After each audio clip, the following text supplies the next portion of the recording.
Bapak-bapak, ibu-ibu, as-shaimin as-shaimat, rahimakumullah. Alhamdulillah, sudah sepantasnya keluar dari lisan kita atas izin dan kesempatan yang Allah anugerahkan kepada kita. Tidak hanya sebatas izin hidup, tapi juga izin sehat dan berkesempatan berjumpa dengan bulan Ramadan. Demikian pula salam dan sholawat penuh kerinduan kepada baginda Rasulullah sallallahu alaihi wasallam, kepada keluarga beliau, para sahabatnya, dan insya Allah kepada kita semua yang hadir sampai hari kebangkitan, yang senantiasa istiqomah menjalankan ajaran. Bapak Ibu sidang jamaah subuh rahimakumullah, setiap tiba awal dari Ramadan, kita sering dengar atau mungkin ucapkan ada kata-kata marhaban ya Ramadan. Belum pernah kita dengar atau ucapkan ketika datang bulan-bulan Islam yang lain, sebut saja Muharram. Belum pernah kita dengar dan belum pernah kita ucapkan marhaban ya Muharram. Demikian pula kalau datang bulan haji Zulhijjah misalnya, belum pernah kita dengar atau ucapkan marhaban ya Zulhijjah. Begitu juga bulan-bulan yang lain. Beda dengan ketika datang Ramadan, di sosmed mulai bersahut-sahutan, mulai dari grup-grup WA, Instagram, Facebook, dan kawan-kawannya. Semua kita lihat ada teman marhaban ya Ramadan. Pertanyaannya adalah, kenapa ketika datang awal Ramadan itu kita sering baca dan juga ucapkan kata marhaban? Marhaban Bapak Ibu mengandung dua makna atau dua arti.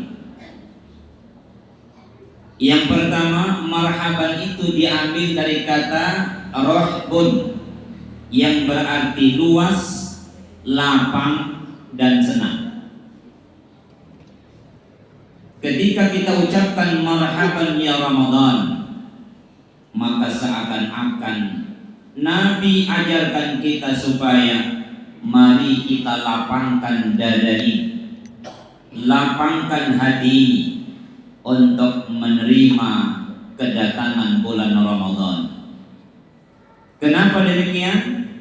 Kedatangannya Bapak Ibu tidak hanya dinantikan oleh mereka yang masih hidup, tapi juga mereka yang telah wafat Bapak Ibu ternyata menantikan kedatangan bulan Ramadan. Kenapa dinantikan? Kata sebahagian ulama Bapak Ibu, idza kana min awali lailatin Ramadan, ketika datang awal-awal bulan Ramadan itu, maka Allah perintahkan malaikat penjaga neraka tutup celah pintu azab, termasuk celah pintu azab di kuburan. Jadi selama Ramadan, untuk sementara cuti mungkar nakir, padu-padui orang di kuburan. Makanya Ibu, mumpung cuti malaikat mungkar nakir, meninggal memang. Cuti Bapak. Kenapa cuti? saking begitu dimuliakannya oleh Allah bulan suci Ramadan. Kalau yang meninggal saja begitu mendambakan kedatangan Ramadan, bagaimana kita yang masih hidup? Maka ketika kita ucapkan kata marhaban, seakan-akan kalau bahasa kita, tabe tuan, tamaki, masuk, sini. Ini pesan pertama. Kenapa kita suruh dia masuk? Bahkan kita sudah siapkan tempat yang begitu, katakanlah baik, karena Ramadan kedatangannya tidak hanya ditunggu-tunggu oleh umat yang masih hidup, tapi mereka yang telah wafat juga menunggu kedatangan Ramadan. Makanya tarik Bapak Ibu, Nabi berkali-kali bilang, halakar rajul, cilaka orang yang masih hidup, idza qabil Ramadan walam yastaghfiru dzanban. Datang Ramadan tapi mereka dosanya tidak diampuni. Kenapa tidak diampuni? Tidak ada perubahan suasana hatinya. Ramadan datang, biar nih. Ramadan pergi, biar nih. Ini lebih cilaka dari orang yang sudah wafat. Kira-kira apa namanya itu? Ibu, tahu apa namanya? Ibu, tahu apa kira-kira namanya? Kata orang Palu, bloon. Bloon apa?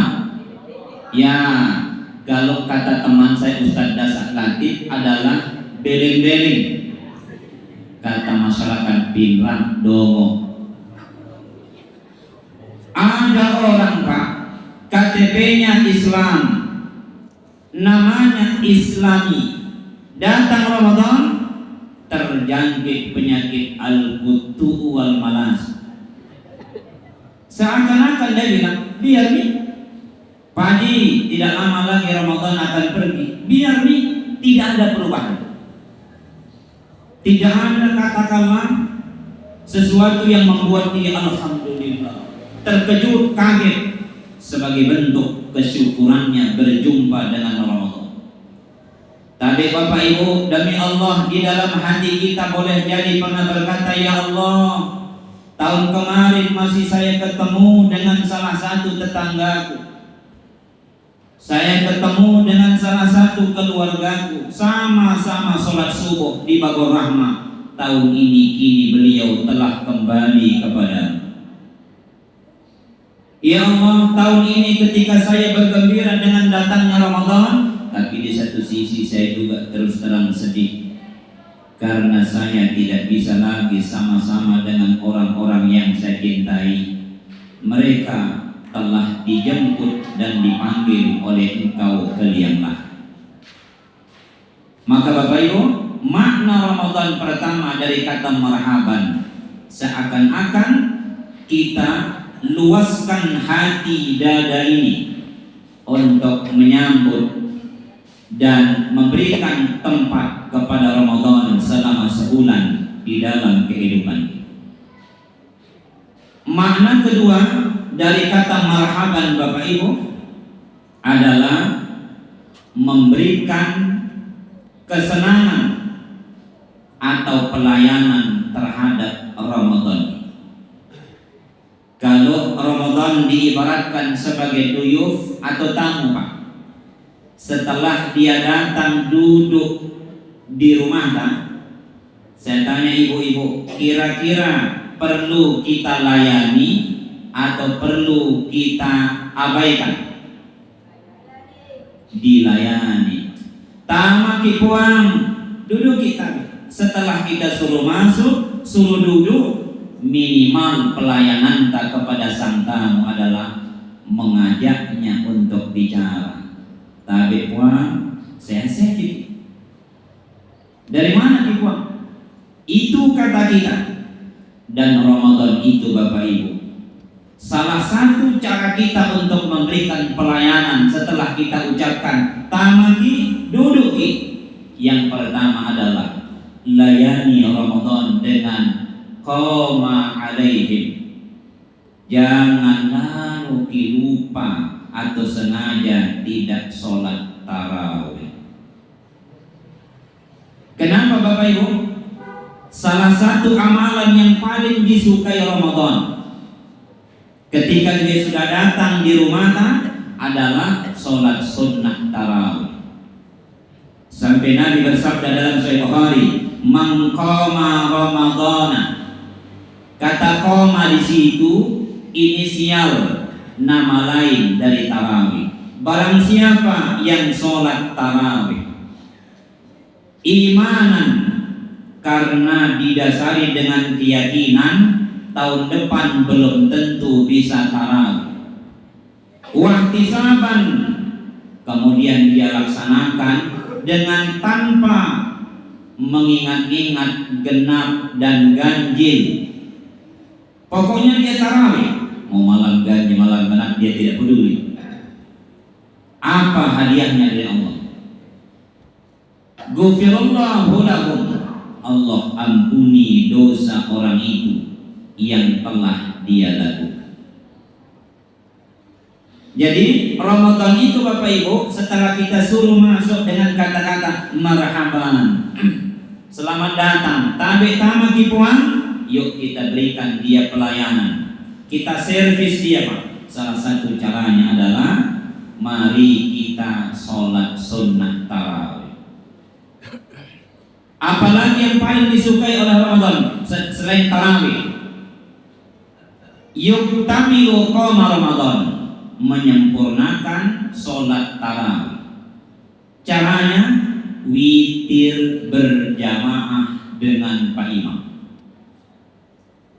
Di dalam hadis yang diriwayatkan oleh Abu Daud Pak Ibu, siapa orang yang tarawih summa yukmalul jamaah, lalu dia sempurnakan berjamaahnya, maksudnya sholat witir berjamaah, kataballahu lahum sholatul lailatin, Allah catat pahala orang itu seakan-akan sholat selama satu malam penuh.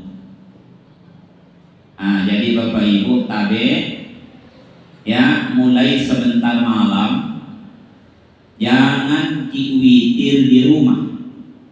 Kenapa memang Ustaz?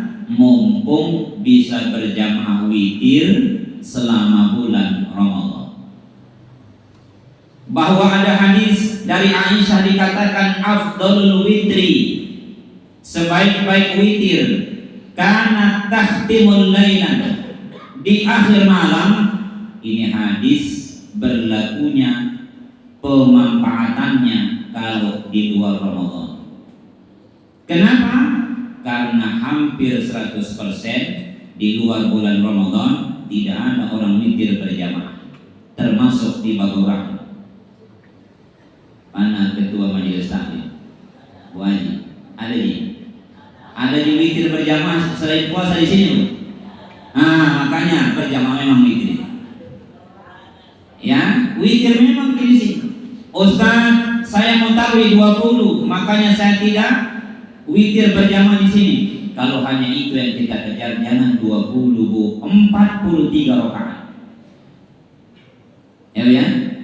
Jadi kalau mau mohon maaf, hanya sekedar untuk mengajar angka, tarawih jangan 20, tak kalah 43. Insya Allah kamu remati. Atau kalau kita mau lebih ringan dari yang 43, kita ambil yang 36. Ini tarwihnya Abdullah bin Mas'ud.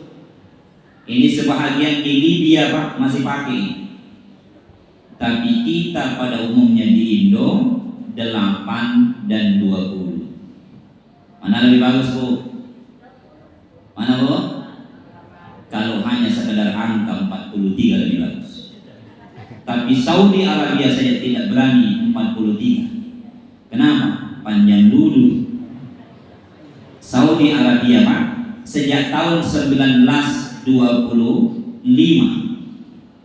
ketika berdiri kerajaan Saudi, maka keputusan atau aturan pelaksanaan sholat tarawih di dua masjid suci ini itu adalah 20 rakaat, 23 tambah witir.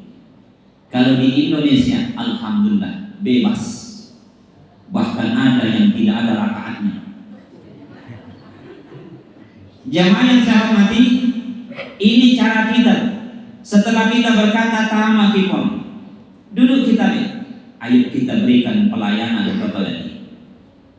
Dan yang ketiga adalah jangan lalu ditinggalkan tamu setelah dia datang, kecuali kita beranjak atau meninggalkannya setelah dia kembali ke tempatnya. Maksudnya apa? Jangan tarawih itu dipengaruhi oleh malam ganjil, malam genap. Di mana-mana masjid sekarang itu Pak Tabe, kalau awal-awal puasa begini hampir Pak Imam tidak dapat tempat. Tadi malam saya tarawih di ujung tol di Masjid Jabal Nur Bontoa. Itu masjid lantai 2, kalau diisi penuh 1.200-an. Ternyata tadi malam Pak, hampir saya tidak dapat tempat. Kenapa? Saking banyak. Berapa lama itu Ustaz? Insya Allah sama Bagorah. Paling lama 5 malam. Paling lama. Bukan Bagorah masih di teman ya. Kebetulan sama namanya. Saya tidak tahu kenapa ini. Setiap tahun Ramadan itu Pak, masa masih duduk dia di rumah tak? Masih ada dia bertamu, sudah kita berkata tamu keduan duduki, belum pulang tamu kita sudah gombek duluan. Kira-kira Ibu, Ramadan itu kecewa apa senang? Kecewa. Ini namanya, mohon maaf, tuan rumah tidak tahu diri. Ramadan kadang-kala kita lakukan 1-5 malam, padahal kita sudah bilang tarik tamu kita duduk. Ternyata tamu tak masih duduk, kita sudah pergi. Kalau di awal Ramadan 1-5 insya Allah semua jamaah berdoa Allahumma antas salam, tapi mulai malam ke atas Allahumma lantas jalan. Nah Bapak Ibu yang saya hormati, jadi saya ulangi bagaimana cara Ramadan itu kita servis, kita layani selain tarawih, selain witir berjamaah. Apa itu? Dengan cara pertahankan amalan yang sekecil mungkin, Pak. Misalnya, ya, tidak bisa hatam Quran, baca di Quran yang bisa kita baca. Ada seorang sahabat bernama Muawiyah Al-Muzani, diceritakan dalam Sahih Muslim. Ketika meninggal Bapak Ibu, 70.000 malaikat langit disuruh turun oleh Allah. Untuk apa? Untuk ikut mengurus dan mensolati jenazah dari sahabat. Apa amalannya? Waktu hidup dia selalu jaga baca Quran. Apa dia baca? Qul huwallah. Pada waktu hidup selalu dia baca Qul huwallah. Karena amalan yang kecil ini tapi terus terjaga, inilah yang membuat malaikat 70.000 orang dari langit diturunkan oleh Allah untuk mensolati jenazah. Maka Bapak Ibu, benarlah kata Nabi dalam hadis yang sahih, ahabbul a'malu indallah adwamuha wa in qalla. Amalan yang terbaik dan paling disukai Allah kecil tapi terus terjaga. Tidak bisa witir 11 rakaat, sekurang-kurangnya 3 tapi rutin. Tidak bisa tahajud 8 rakaat selama Ramadan khususnya, minimal 2 rakaat tapi rutin, Pak. Daripada 8, mohon maaf, ternyata tidak istiqomah, tidak terjaga ibadah kita. Yang terakhir, Ramadan itu Pak, setelah kita persilahkan duduk masuk di rumah tak, paling suka dilayani dengan cara apa?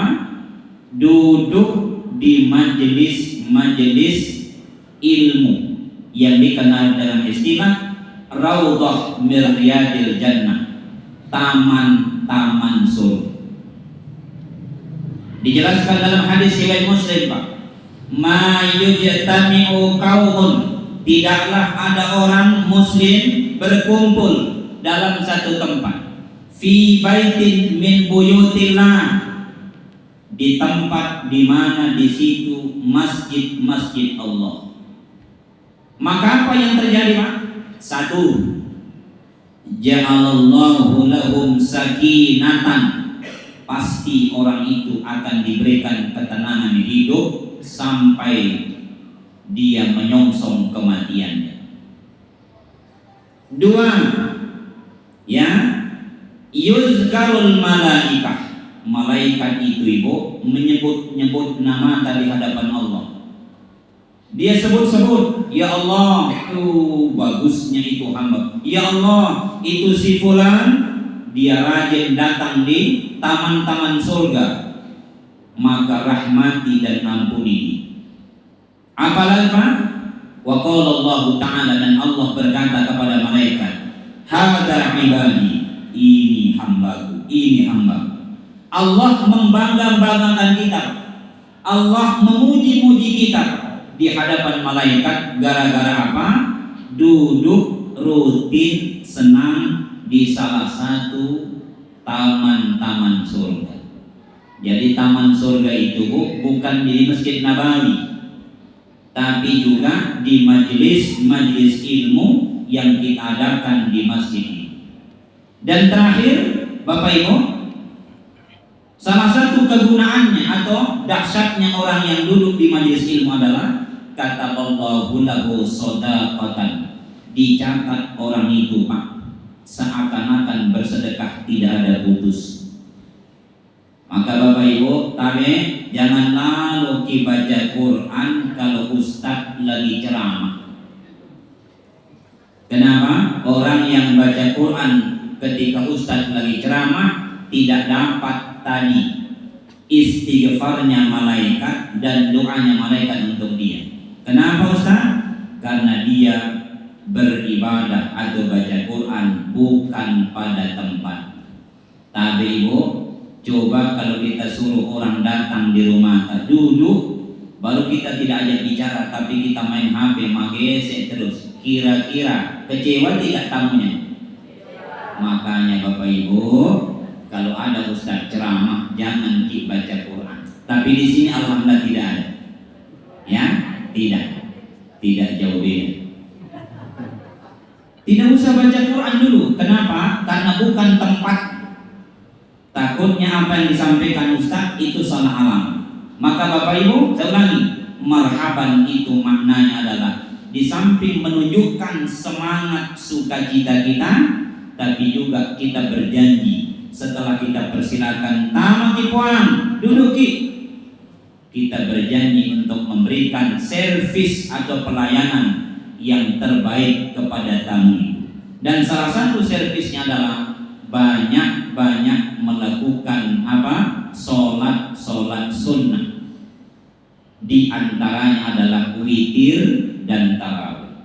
Apalagi datang di majelis taklim, majelis ilmu, Pak. Jadi Bapak Ibu, kalau selama ini di Makassar majelis taklim itu 100% pasti ibu-ibu, tapi kalau Ramadan ibu bapak itu anggota majelis taklim. Makanya kalau ada ustaz ceramah, mohon maaf, itu mari kita sama perhatikan. Untuk apa? Supaya bertambah pengetahuan kita terhadap ilmu agama. Terakhir saya mau tutup karena saya lihat ibu-ibu matanya sudah tertutup sebegini. Ibu mau mendapatkan pahala yang tidak ada putus walaupun sudah meninggal? Mau Ibu? Caranya adalah jadikan tangan kita jembatan untuk berbagi atau untuk menyisihkan sebahagian titipan Allah dari harta kita. Mau tidak Bu? Mau tidak Ibu? Nah, kira-kira ibu, kalau ada misalnya dalam waktu dekat yang kasih ki sedekah, mau ki juga kita mau bersedekah ya? Mau ki bu? Kenapa cuma 5 orang? Mau ya? Kenapa ibu? Ternyata bapak ibu, di antara yang mengalahkan bacaan Quran terutama bulan Ramadan pahalanya apa itu adalah ar-rajul istiqomatis shadaqah, orang-orang yang konsisten setia terjaga sedekah. Bersedekah bapak ibu jauh lebih dahsyat pahalanya di hadapan Allah ketimbang baca Quran. Makanya nanti di akhirat Pak, ya, orang yang ahli sedekah itu lebih tinggi posisi surganya ketimbang orang yang rajin baca Quran. Kenapa memang Ustaz? Karena ada orang rajin baca Quran tapi sekiknya minta ampun. Betul tidak? Kita pernah lihat ciri-ciri orang sekik, senyumnya saja susah. Ya, kalau sholat tarawih insya Allah kita bisa lakukan. Kalau sholat witir insya Allah kita bisa lakukan. Kalau misalnya mohon maaf datang di majelis ilmu insya Allah. Tapi sedekah ini Pak, itu hanya orang terpilih yang bisa melakukan. Kenapa memang? Ternyata Pak, begitu tangan kita ini tadi ibu jari ketemu dengan telunjuk kata Imam Al-Ghazali, ya, 4.000 doanya iblis supaya kita tidak jadi keluarkan. Ya, 4.000 doanya. Salah satu doanya adalah, ya Allah, jadikan orang ini sebagai orang kikir. Makanya biasanya kalau sudah ada uang itu atau harta di tangan, beratnya minta ampun. Berat. Siapa ibu-ibu di sini kalau sedekah tidak berani? Ayo ibu. Sering kita berpikir ketika kita mau bersedekah, ternyata selalu kita berpikir jadi tidak, jadi tidak, jadi tidak. Tapi begitu belum dititipkan oleh Allah sebahagian harta, selalu kita berjanji, ya Allah, nanti kalau ada rezekiku saya mau bersedekah. Tapi begitu ada, oh innalillahi wa inna, pikiran tak jadi tidak, jadi tidak. Kalau saya bersedekah nanti kurang pembeli baju lebaran. Kalau saya mau bersedekah, enaknya itu orang yang terima. Saya setengah mati kerja baru dia enak-enak. Jadi 4.000 doanya, ya, iblis itu Bapak Ibu, supaya kita tidak jadi bersedekah. Maka penutup hadis ini dikatakan Pak, tuba liman mutasaddiqu, beruntunglah, terpujilah orang-orang yang ahli sedekah. Siapa yang puji? Rasulullah Sallallahu Alaihi Wasallam. Maka Bapak Ibu, mari kita biasakan Ibu, tadi mau ki berbakti sama orang tua kan? Salah satu cara mulai besok malam paling lambat, jangan lalu ki lewat celengan di depan kecuali kita tahan. Iya, jangan kasih cepat lewat. Begitu lewat, seakan-akan kita bilang, wahai kota amal, tunggu, saya mau titipkan oleh-oleh yang terbaik untuk ayah ibu. Bagaimana caranya? Ulurkan tangan kita sesuai keikhlasan dan kemampuan bersedekah. Tidak ada doa yang paling cepat diijabah oleh Allah, terutama Ramadan, kecuali doa yang diantarai melalui uluran tangan atau sedekah. Kalau doa angkat tangan, insya Allah aman. Doa sebelum buka puasa, insya Allah aman. Tapi doa melalui sedekah itu berat Bapak Ibu. Tapi bapak-bapak, kalau ada celengan lewat, jangan disenyumi, tapi tahan. Jangan sampai dari kiri ke kanan, kanan ke kiri, cepatnya minta ampun, seakan-akan dikejar polisi lalu lintas. Ya, tahan, jangan ada lewat. kecuali kita sisihkan sebahagian. Niatkan Pak, yang punya penyakit niatkan, ya Allah, semoga dengan sedekah ini Engkau angkat semua penyakitku sebagaimana penyakitnya Nabi Ayub alaihissalam. Sudah kasih masuk. Dan tabe, saya kurang sependapat itu celengan itu transparan itu kacanya. Malu-malu tuh itu ibu-ibu. Kalau transparan itu tabe, kacanya kiri kanan, itu biasanya kita mau kasih turun antara receh dengan tidak receh, malu-malu. Kenapa? Karena kelihatan turun. Kelihatan. Jadi bagus itu kalau tebal-tebal supaya hanya kita dengan Allah yang tahu. Dan usahakan Bapak Ibu, siapkan memang di mana tempatnya itu uang dah, supaya tidak terlalu lama juga. Ada satu jamaah, mohon maaf, di masjid tertentu lamanya. Ternyata dia taruh uang kecilnya Pak, itu di celana pendeknya yang paling dalam. Terpaksa dia berdiri tapi sambil napisi-pisi. Akhirnya jamaah itu geleng-geleng kepala. Jadi taruh di tempat yang mohon maaf aman dan nyaman, supaya begitu lewat kita langsung sisihkan. Bapak Ibu, mari kita jadikan Ramadan ini sebagai bulan yang benar-benar dapat menunjukkan kegembiraan kita dengan kedatangannya. Sudah baca doa awal Ramadan ini? Sudah Ibu? Apa doanya? Allahumma lakasum. Nah, ayo Bapak Ibu kita sama-sama. Ini doa yang diajarkan Nabi. Saya baca dulu baru tabik kita. Allahumma ahillahu alaina bil yumni wal iman wal islam wassalam rabbi wa rabbukallah. Inilah doa yang dibaca Nabi. Apa kata Imam Al-Ghazali? Siapa orang awal Ramadan baca doa ini, Allah larang malaikat maut menjemput namanya atau menjemput nyawanya, kecuali dia sudah selesai dengan bulan Ramadan. Jadi baca doa ini, Allahumma ahillahu alaina bil yumni wal iman wal islam wassalam rabbi wa rabbukallah.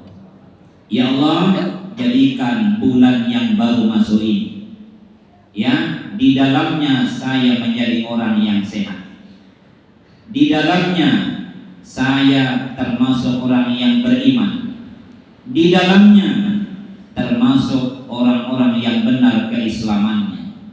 Sebagai bukti Rabbi, Engkau adalah Tuhan. Ini yang kita baca Bapak Ibu. Jadi doa memasuki awal bulan puasa. Saya kira ini untuk sementara yang bisa saya sampaikan. Saya lihat Ibu Ketua sudah mau mencatat atau menyampaikan apa yang menjadi catatan. Terima kasih dan mohon maaf. Wassalamualaikum warahmatullahi wabarakatuh.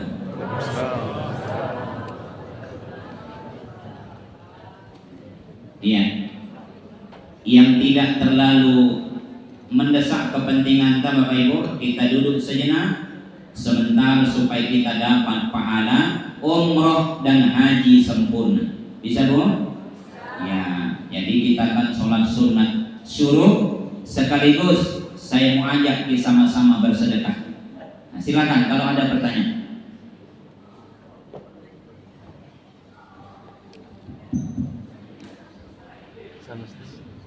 Silakan Pak.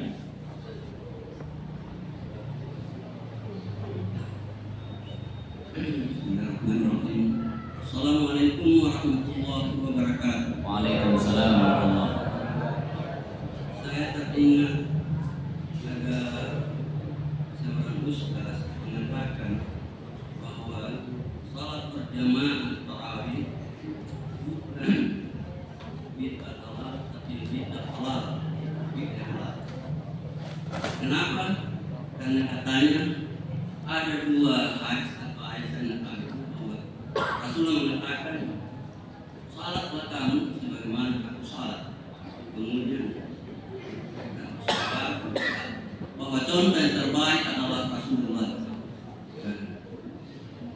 Jadi jangan sampai ada orang gara-gara dia tidak tahu salat tarawih di posisi atau di apa. Padahal dia salat tarawih di rumahnya. Bagaimana pendapat Ustaz tentang ini? Sesuai dengan Ustaz juga jelaskan tentang riwayat Abu Dawud. Terima kasih. Assalamualaikum warahmatullahi wabarakatuh. Waalaikumsalam warahmatullahi wabarakatuh. Besar kecilnya pahala ditentukan oleh beberapa hal. Satu, dilakukan karena berjamaah. Dan berjamaah yang dimaksudkan Bapak Ibu adalah berjamaah di masjid. Kata Imam Syafi'i yang hafal hadis lebih 700.000. Apa kata beliau? Bagaimanapun hebatnya berjamaah di rumah, tidak akan pernah setara dengan berjamaah di masjid. Apa dasarnya? Satu, hadis riwayat Bukhari. Apa kata Nabi? Ahabbul biladi fil ardi masajiduha. Sebaik-baik tempat yang paling dicintai Allah di seluruh alam semesta ini adalah masjid. Maka siapa yang beribadah di masjid, siapa yang sholat di masjid, itu berbeda pahalanya dibandingkan sholat di rumah. Termasuk tarawih. Kenapa? Karena masjid itu adalah Baitullah, rumah Allah. Nah, itu saja Pak. Jadi biar jamaah di rumah tarawih Pak, tidak sama pahalanya dengan di masjid. Yang kedua, Bapak Ibu, tarawih ini secara berjamaah sampai sebulan penuh, itu ide pertama adalah Umar bin Khattab radhiyallahu anhu, dan itu masih hidup Nabi. Kenapa Nabi tidak larang? Itu menunjukkan Nabi setuju. Dalam ilmu hadis Pak, amalan yang dilakukan sahabat, walau Nabi tidak perintahkan dan contohkan, maka amalan itu bukan bid'ah, tapi sunnah takririyah, yaitu ibadah yang dilakukan oleh sahabat dan mendapatkan pengakuan setuju dari Rasulullah Sallallahu Alaihi Wasallam. Nah, karena itu Pak, bahwa tarawih itu Nabi kan lakukan cuma 3 malam. Lakukan 3 malam, itu pun selang-seling. Kenapa? Karena situasi tidak memungkinkan. Perang berkecamuk. Kemudian ajaran Islam ini juga secara bertahap turun kepada Nabi. Dan kapan disampaikan juga tentang tarawih kepada umat kala itu? Kata ulama, dikhawatirkan umat banyak yang salah paham. Nah, kenapa? Menganggap tarawih itu adalah kewajiban. Oleh karena itu Pak Haji, jangan ditarawih di rumah kecuali sangat-sangat mendesak. Kenapa Ustaz? Beda pahalanya. Beda pahalanya kalau kita sholat beribadah di masjid. Apalagi Pak Haji Tabe, ada satu sholat haram dilakukan kecuali di masjid. Namanya sholat tahiyatul masjid. Jadi kalau ada orang tahiyatul rumah, itu ajaran sesat. Tahiyatul masjid. Nah, makanya Tabe Ibu, mumpung saya ingat, kalau masuk di sini, siapa tahu terlambat, begitu kita masuk pikiran kita masih bisa 2 rakaat. Pertanyaan, kita mau pilih sholat sunnah qabliyah apa tahiyatul masjid? Yang benar adalah qabliyah. Tapi kata Nabi, ya, kataballahu lahum takmilan, dicatat pahala orang itu sempurna seakan-akan dia sudah sholat juga tahiyatul masjid. Kenapa memang Ustaz? Sebenarnya kalau masih ada waktu, dia mau tahiyatul masjid juga. Tapi karena tidak cukup waktu, maka sesuai petunjuk ulama, kita sholat sunnah qabliyah. Tapi kalau di rumah, haram tahiyat tahiyatul rumah. Nah, begitu Pak Haji. Jadi bukan bid'ah Pak Haji. Itu namanya sunnah takririyah. Sunnah yang pertama atau yang diakui oleh Nabi melalui amalan para sahabat. Nah, itu terkait salat tarawih. Allahu a'lam. Ada lagi Bapak Ibu? Silakan Pak.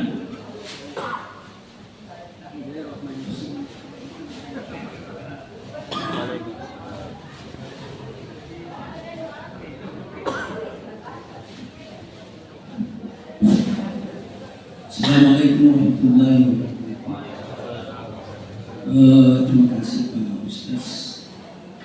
Saya beberapa kali mengikuti seseorang salat fardu pada rakaat kedua yang selalu dibaca adalah surat Al-Ikhlas. Apa ada kaitannya dengan seperti tadi Ustaz mengatakan bahwa 70.000 malaikat turun pada seseorang yang telah meninggal? Apa ada kaitannya? Terima kasih. Baik. Kalau kita baca hadis yang sahih, ketika misalnya Nabi sholat sunat, namanya sholat sunat tahajud.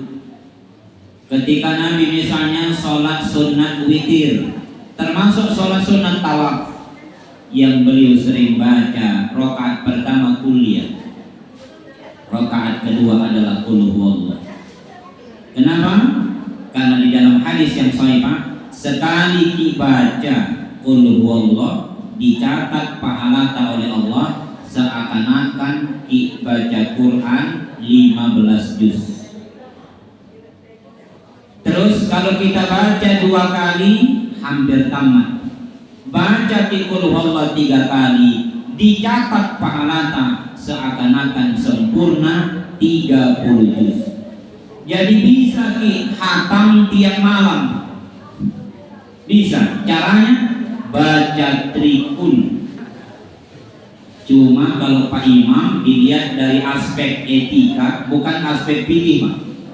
Kalau dia baca setiap waktu sholat qul huwallah terus, pasti jadi bahan cerita, namanya imam kulhu atau imam kul.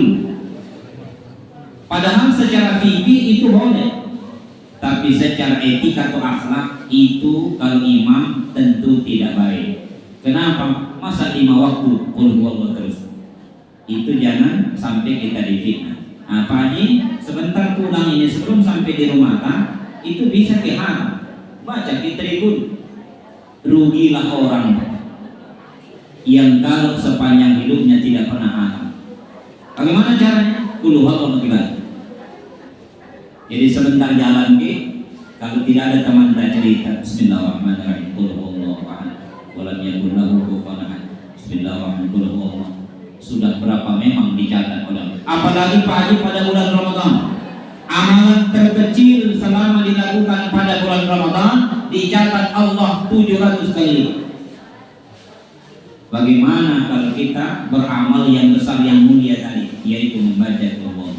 Jadi Pak Haji tadi itu terkait kenapa sering kita dengar imam membaca Al-Quran. Sama dengan kalau witir Pak, boleh dibaca Al-Quran saja di rakaat terakhir itu 3 kali Pak, atau boleh kita baca riwayat At-Tirmizi Qul huwallah al-falaq an-nas, supaya apa? Dicatat di setiap satu malam seakan-akan hatam Quran 30 juz. Siapa tahu misalnya ada Pak Imam nanti baca rakaat terakhir witir Pak, dia baca Qul huwallah 3 kali, enggak apa-apa. Enggak apa-apa. Atau Qul huwallah al-falaq an-nas juga enggak apa-apa. Nah, makanya kalau ada yang mau hatam, Bapak Ibu baca Qul huwallah. Allah. Coba Pak Haji tapi satu. silakan. Assalamualaikum warahmatullahi wabarakatuh. Yang pertama barangkali yang saya masih ragu-ragu. Biasa saya makan itu kalau umpama masuk di masjid itu kurang lebih 3-4 menit saja saat sudah bersepakat. yang saya sarankan itu ya sholat sunnah wudhu, sholat sunnah ayat musik, ayat sholat sunnah zuhur. Apakah boleh itu Ustaz? Yang kedua, apakah bacaan dua itu atau bacaan-bacaan yang kita katakan bahwa setelah kita meninggal nanti itu Quran itu masuk di dalam Quran itu masuk di dalam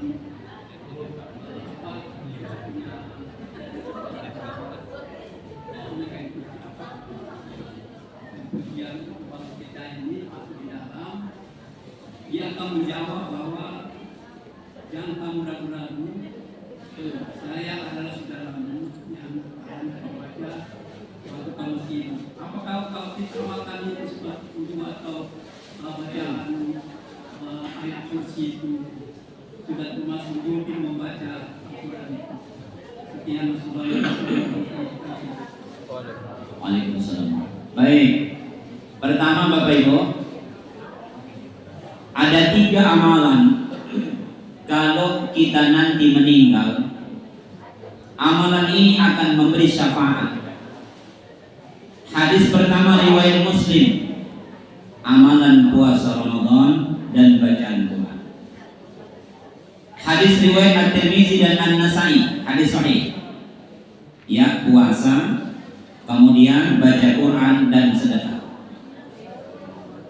Kata puasa, Pak, ya Allah, dulu ketika masih hidup Fulan bin Fulan ini, dia rela untuk menahan makan dan minum demi untuk menjalankan perintahmu dan ridhomu, maka izinkan aku hari ini untuk memberikan pertolongan kepadanya. 2, kata Quran, dulu pada saat dia masih hidup tidurnya kurang siang dan malam gara-gara dia senantiasa membaca aku, maka hari ini kata Quran, beri kesempatan aku memberikan syafaat kepadanya. Sedekah, berkata, ya Allah, dulu dia bisa melawan 40.000 doa iblis.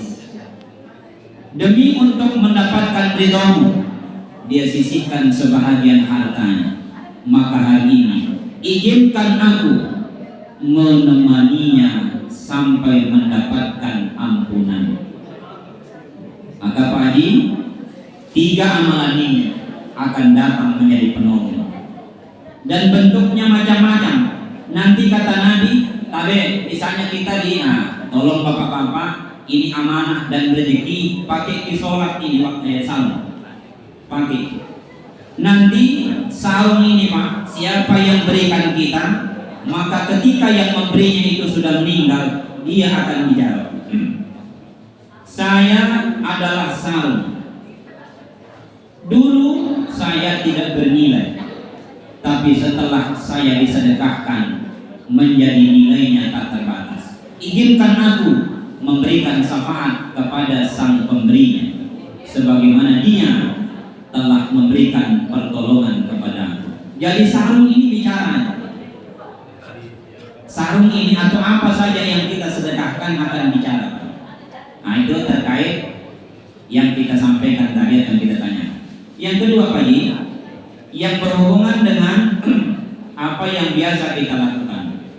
Usahakan Bapak Ibu, ya, jangan cuma puasa Ramadan selama bulan puasa, tapi ibadah-ibadah sunnah semua kita lakukan sepanjang ada dasarnya dari Nabi. Apa itu Pak? Sholat sunnah dulu. Ya, kemudian kita misalnya rutin menjaga 12 rakaat rawatib. Barang siapa kata Nabi yang terjaga 12 rakaat, bana'ahullahu baitan fil jannah, dibangunkan istana di surga. Yang mana itu Pak? 2 rakaat sebelum subuh, 2 rakaat sebelum duhur, 2 rakaat setelah duhur, 2 rakaat setelah maghrib, dan 2 rakaat setelah isya. 12 rakaat. Terus selain itu, ya ada juga hadis Abdullah bin Umar, 4 rakaat sebelum duhur dan 4 rakaat setelah duhur. Dua-duanya boleh, berarti 8 atau 12. Bagaimana orang yang sholat sunnah saya lihat sebelum isya, itu bukan sholat sunat rawatib, tapi sholat sunat mutlak. Boleh tak Ustaz? Nabi yang suruh.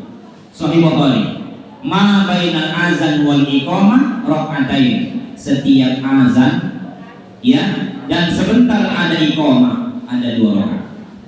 Apa itu nama sholatnya? Sholat sunat mutlak. Jadi kalau kita berniat, misalnya selesai azan isya, aku sholat sunat ya 2 rakaat karena Allah. Tidak perlu disebut isya, tidak perlu disebut mutlak. Aku sholat sunat 2 rakaat karena Allah. Sholat sunat sebelum maghrib bukan rawatib. Itu namanya sholat sunat mutlak. Tapi kalau ada waktu daripada duduk-duduk, mending kita sholat. Makanya ada jamaah, kalau dia tidak sholat sunat Pak, dia hanya angkat tangannya berdoa, dia isi waktunya berdoa. Boleh juga. Yang paling kurang tepat, sudah tidak berdoa, sudah tidak sholat sunat. Nanti mau kiri kanan semua, bidang. Padahal dia belum dapat dalilnya. Nah begitu Pak Haji, itu amalan yang baru sih. Allah Allah. Terakhir Pak Haji, tolong panitia diingatkan. Ini Pak Haji dari Kanita. Sekaligus Pak Haji. Waalaikumsalam. Saya mau sampaikan Pak, seperti tadi Bapak katakan antara maghrib, asar dan maghrib itu kita lakukan salat sunat unika atau salat sunat taubat kan, apa itu bisa dilaksanakan? Seperti juga antara asar isya dengan sebelum isya kita adakan salat sunat taubat atau salat sunat unika, itu bisa dilaksanakan. Dan kedua, saya mau ditanyakan salat sunat witir.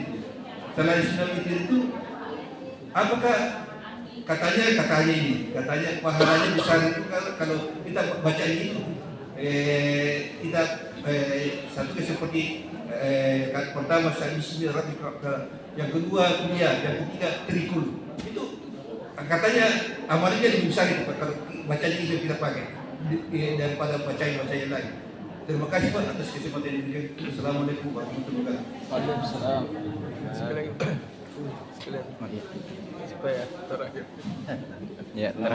warahmatullahi wabarakatuh. Waalaikumsalam warahmatullahi wabarakatuh.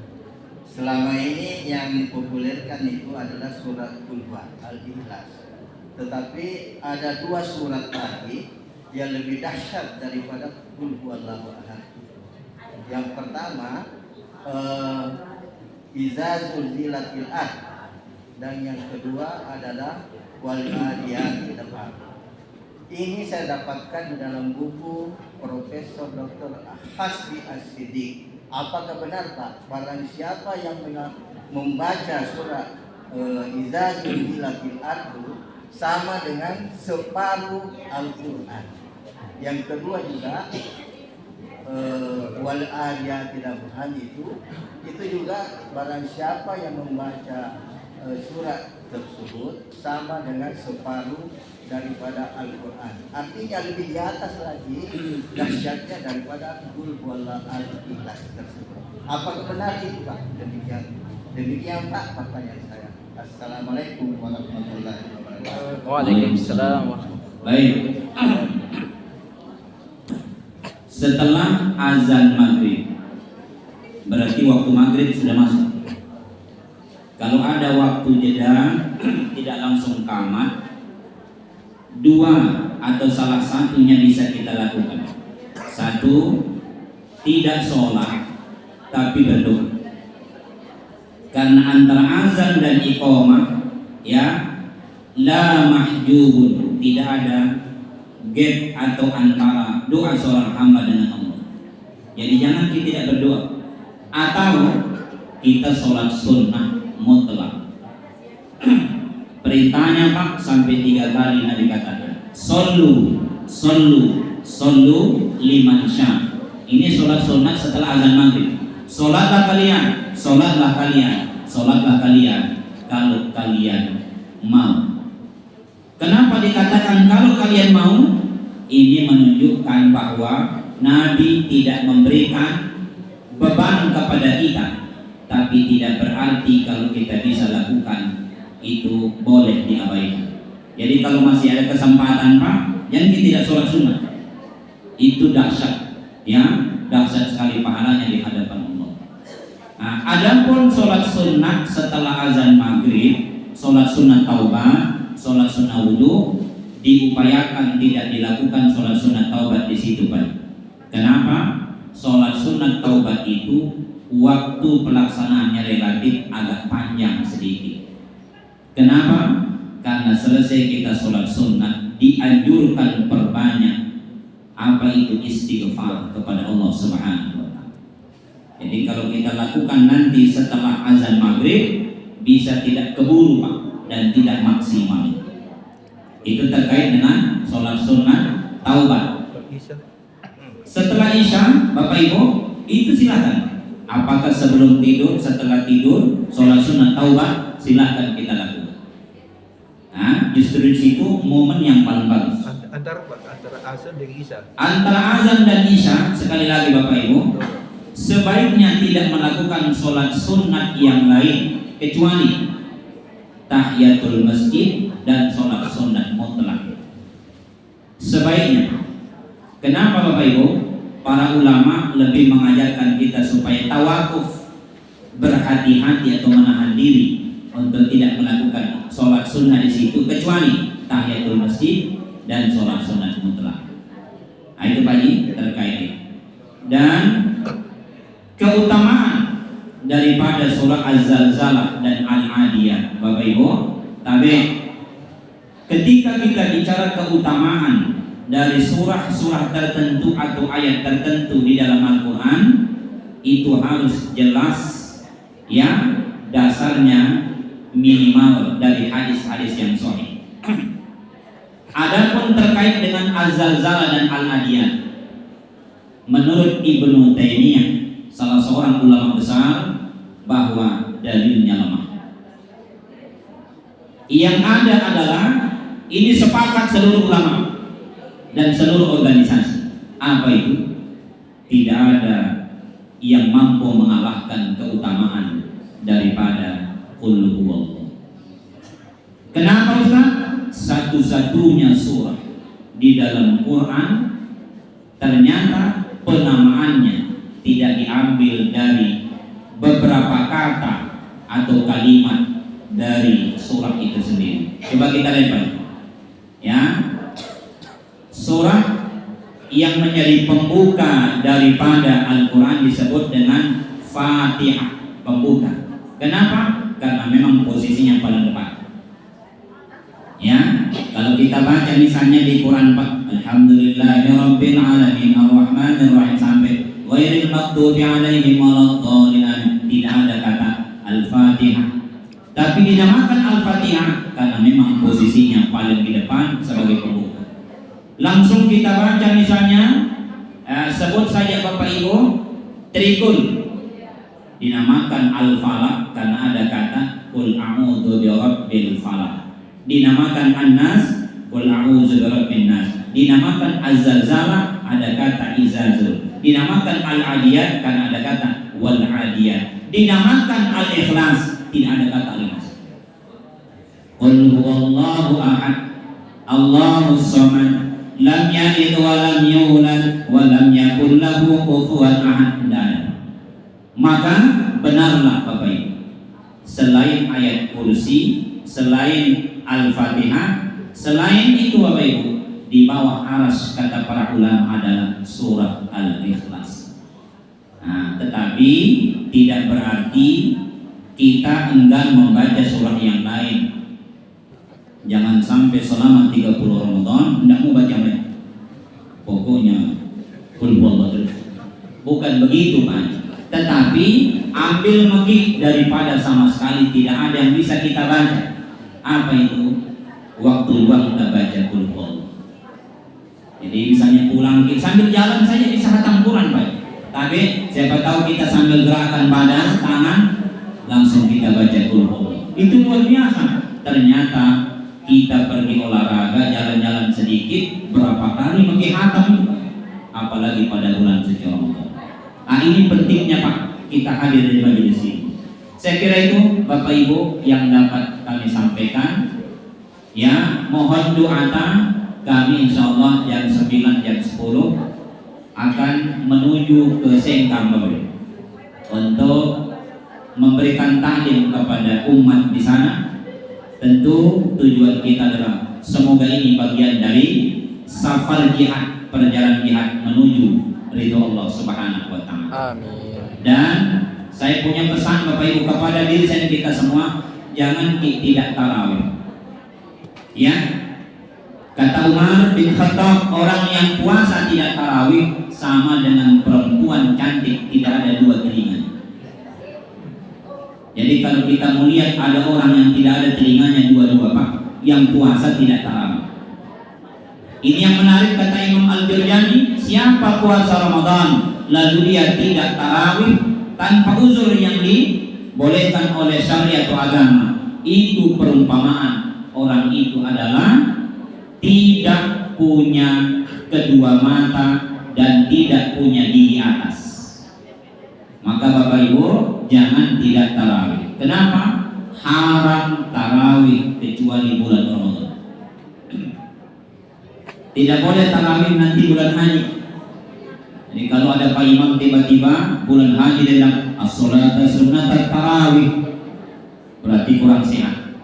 Tarawih itu adalah pasangannya dengan tibanya bulan suci Ramadan. Saya kira ini Bapak Ibu, semoga sehat kita semua. Dan terus kita jaga semangat kita untuk beribadah, terutama datang di taman-taman surga, datang ikut pengajian, dan upayakan Bapak Ibu jamaah Masjid Babur Rahmah menyatakan dalam dadanya, saya tidak membaca Quran kalau sementara diadakan pengajian. Kapan baca Quran? Selesai pengajian. Ya. Mari kita tutup dengan sama-sama berdoa kepada Allah Subhanahu wa taala.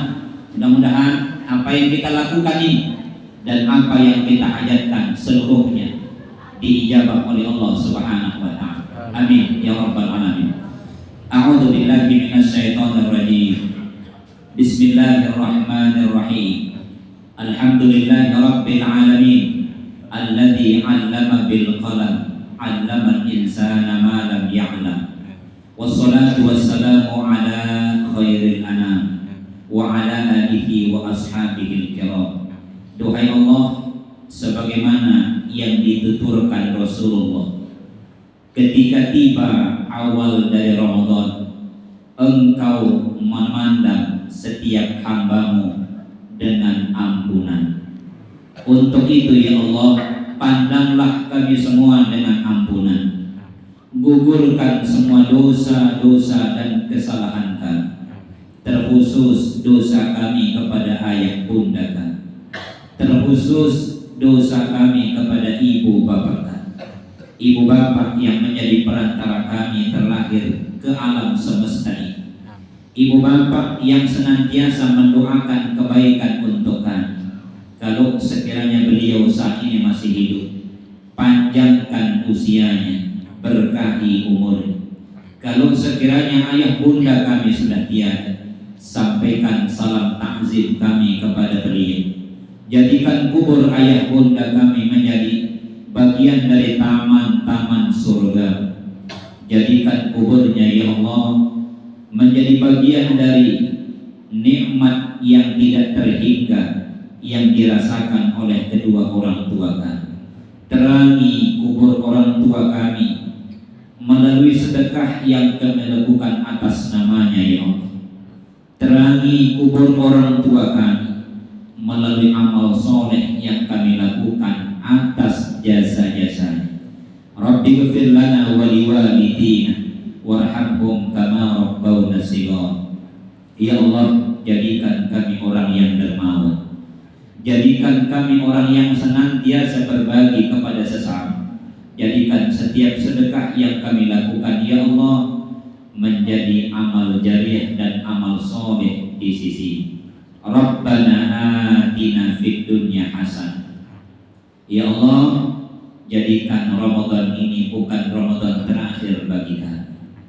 Jadikan perjumpaan kami dengan Ramadan ini bukan yang terakhir kalinya ya Allah, tapi untuk terus berlanjut pada tahun-tahun akan datang. Wa fil akhirati hasanah wa qina adzabannar wa qina adzabannar wa qina adzabannar wa adkhilnal jannata ma'al abrar ya aziz ya ghaffar ya rabbal alamin. Subhana rabbika rabbil izzati amma yasifun wa salamun 'alal mursalin walhamdulillahi rabbil alamin. Demikian Bapak Ibu, terima kasih atas seluruh perhatian. Mohon maaf atas seluruh kekurangan.